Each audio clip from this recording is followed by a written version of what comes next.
Hello and welcome to another episode of Statford Bridge, Chelsea by the numbers. A midweek episode off the back of a Conference League dub. Chelsea win 4-1 in what was frankly a quite uninspiring performance. I didn't get to watch this live, so I watched it back literally right now. And it was kind of disappointing. Chelsea ran out the usual B squad lineup, which we've seen. Disasi as the right back, Badiashile and Vega as center backs, Cucurella at left back. Cucurella and Enzo starting are kind of the two wrinkles, but both those guys missed out on starts midweek, so that's where we end up. Neto as the right winger, Nkunku as the 10, Nkunku as the 9, Felix as the left 10, and Mudryk as the left winger. It was kind of these two played as 2-9s kind of often. Sometimes Nkunku was the 9, sometimes Felix was the 9. And it ended up very like 3-3-4, where you'd have the back three out of these three gentlemen. Fernandez as the 6, and then Dewsbury Hall and Cucurella as 8s at times, or Nkunku and Dewsbury Hall as 8s, and there were kind of a bunch of different looks we saw, and sometimes it would be Cucurella high and wide, and Felix and Mudryk as the 9s. It was like somewhat interesting without being particularly effective. Of the starters, I thought very few of the players were interested at all in being a part of this game. João Felix scores a nice first goal off of a good assist by Mykhailo Mudryk, who I thought was actually quite good and was frisky. And we're going to talk about his goal later because I think it's actually a really important part for his game. And I thought Enzo Fernandez looked better, deeper, and more on the right side of the pitch. What a shock. It's almost like we've been talking about this every week for a year. But I thought Enzo Fernandez looked a lot better, deeper. And I thought Benoit Badiashile was quite good as a progressive passer, and was good enough defensively. But that's more or less my only takes. And in terms of guys who like did something to maybe get a look in with Enzo Maresca for the weekend, like I really think it's Mudryk, and it's Fernandez, and it's Badiashile, and that's kind of it. I know there's like some talk of like, well, you have to get Nkunku into the starting team, and I think there are situations where it makes sense to do that. I don't know if Newcastle is one of them, but I don't think he was very good at all. Aside from being given the opportunity to take a penalty, I thought he was very poor. And I also thought it was kind of surprising that he took the penalty with Felix on a hat-trick, but that's a separate issue. But yeah, I don't think he had a particularly good game. And I think João Felix was not good, but showed some of why I think he might be useful, in that he takes 4 shots, 2 of them are very good. His movement off the ball was okay. Like, there's something there for you to use, just it has to come out in the right way. But ultimately, like, the biggest thing I took away from this match, before we get into like the 2 things I really liked, I think at this point Chelsea are top of the Conference League table off of the back of two wins, 4-1 and 4-2.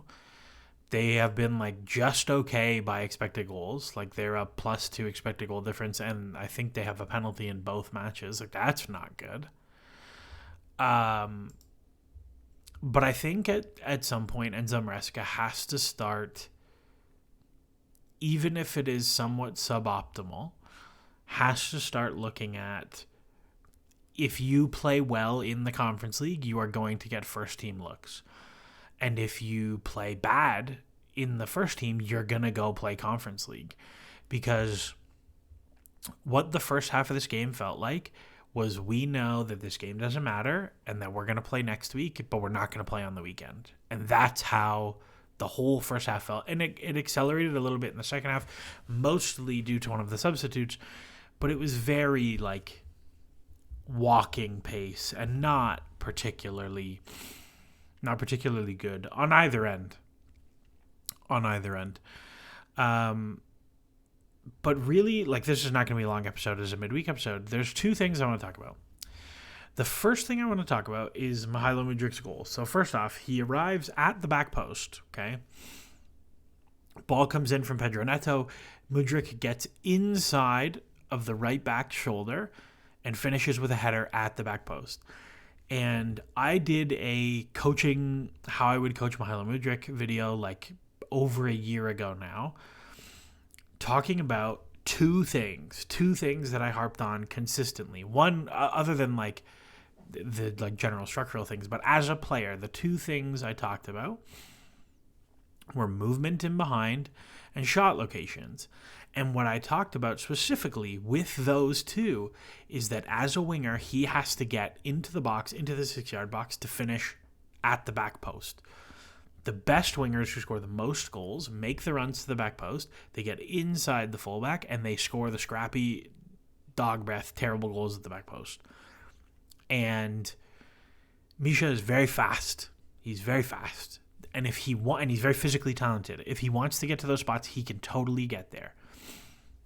Raheem Sterling is probably a worse player than Mudryk technically, but Raheem Sterling made his whole career being unbelievable at getting into exactly that spot over and over and over, and it didn't care if he missed, he didn't care if he scored, he just got there over and over and over and over again.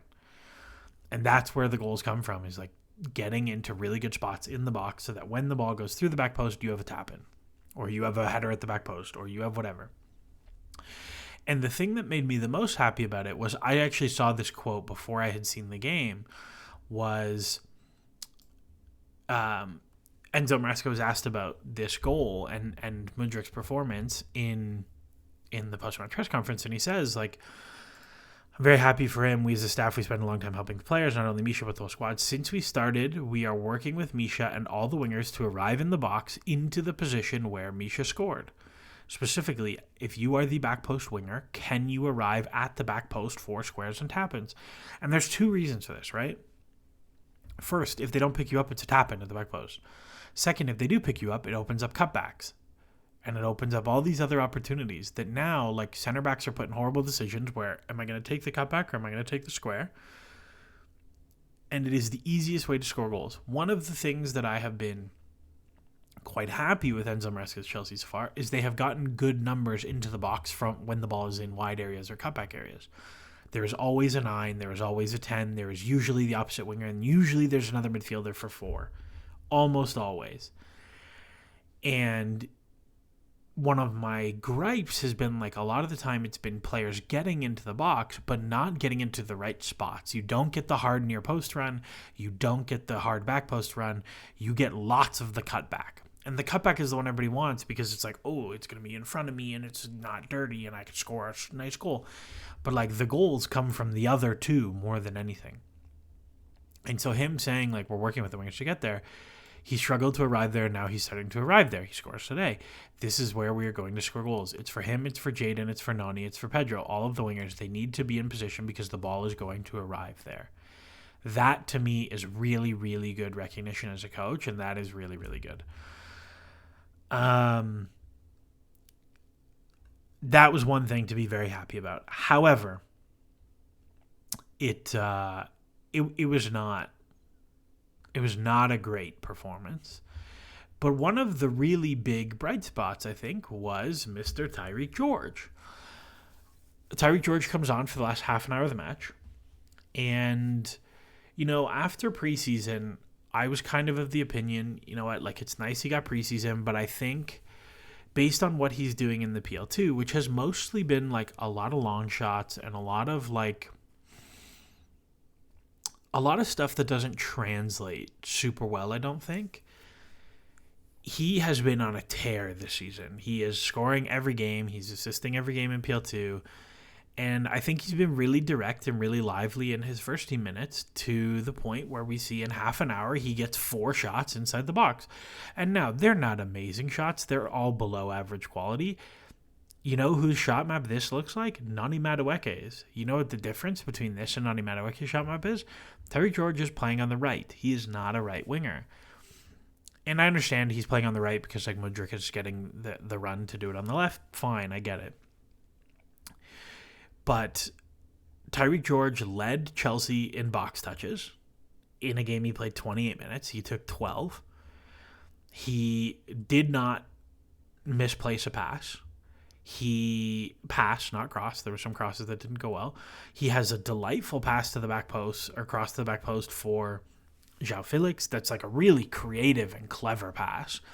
He takes 4 shots, which is like, shot volume is one of the things that is the most hard to build. I used to have a scouting filter that was literally U21s who are not strikers and take 3 shots a game. And Tyrique George is someone who is totally going to pop on that filter by the end of the year, 100%. And the thing I like about it is, like, shots are the most valuable thing in the game. Is like, can you get good, high quality, lots of shots? And if you're a striker, by definition, you sort of walk into like 2 a game. So if you get a third, it's not that big a deal. But for wingers and for 8s and for 10s, if you get 3 shots a game, like, there's something going on there. One player who popped really early on that was like Alexis McAllister, who was somebody like we were trying to get to MLS clubs and MLS club when he was in Argentina. And he ends up at Brighton. Obviously, we know, does very well at Brighton. Now is at Liverpool and is excellent at Liverpool. Like, I really think his ability to generate shots and his ability to be direct is so valuable. And whatever, okay, he's a little bit lost defensively, but he tries hard, and that matters for a lot. One of the other things I really liked, especially when Carney Chukwuemeka came on, was how often do we see when he plays the ball inside, you compare to the other wingers, the ball goes inside and they backpedal out to the touchline to go sit on the wing again. But every single time the ball went inside, Tyrique George gets himself along the line between the fullback and the center back and goes zoop in behind, over and over and over again. And we saw him and Carney Chukwuemeka just like run that action over and over and over again. And it is so hard to defend people who play like that. It is so hard to defend people who are relentless off-ball movers. So that, to me, is the thing I left the game most excited about, is that at 18 years old against Panathinaikos, who, okay, Panathinaikos are having a bad year, they're not a great team, Chelsea are much better, he came on and was really, really, really good and really impactful and really physical, and he went both ways. And he created, and he got lots of shots, and like, that's really nice. Somebody was in my mentions, or maybe it was in the comments of the last stream, where I was complaining about how little shot volume Jadon Sancho is providing and how it's like really starting to weigh on Chelsea's attack. And I thought it was like pretty problematic on Sunday. And they said, like, do you think Tyrique George is a long-term solution for this? And like, I said long-term, 100%. Like, I think that's a really good shout. But, like, honestly, if you told me he was starting, he's not starting every game or anything like that by January, this is not happening. But if you told me by the end of the season he started 5 matches this year, or if you told me by the end of the year he played like 500, 600 total minutes, I'd totally believe it. And if you told me he was really good, I'd believe it. To the point that I think on Sunday I would start Mudryk and I would dress Tyrique George against Newcastle, because I think you really need to, like, squads have to be a meritocracy. Like, you cannot be picking players by name or by reputation or by wage packet. It does not last very long if that's how you pick your teams. Football is a absolute meritocracy. If you are good, you will play. That has to be the way your squad is run.